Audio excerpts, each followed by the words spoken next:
Hi everyone, we will go over formula auditing.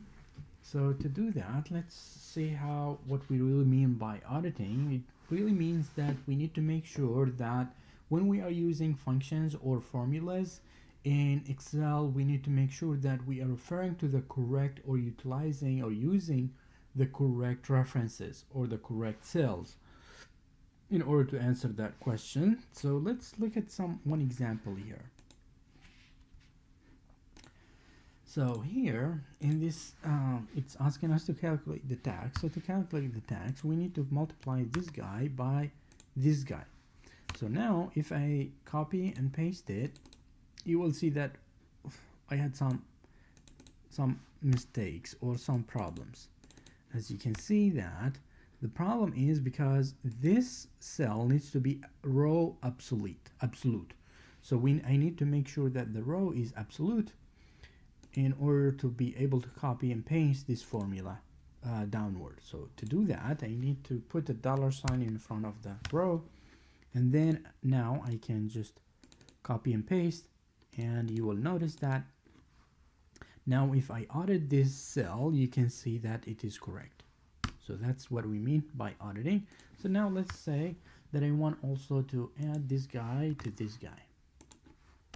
Alright, so now I can just move them so they should be correct if I click on them. So one way to kind of to verify if your formula is correct is you can go to under formulas, and then you can utilize some of those keys here. For example, let's say that we want to trace the precedence. So for this one, we will try to use or to trace dependence. Which fields or which cells actually or references depend on this reference. So we can say trace dependence, and as you can see that all of those here are basically depend on this particular reference. So let's remove this guy. Now let's see here which one, this one, to trace its precedence. So it comes from, this is its precedence for this particular cell. So you get the idea now. Another interesting or important or nice feature in Excel is that it allows you to view the functions and the formulas. So to do that, you will need to utilize the tilde sign. So this is what I mean by the tilde sign. So to do that, or to show the functions or the formulas only, so you can do control and then tilde. Now you will see all the formulas.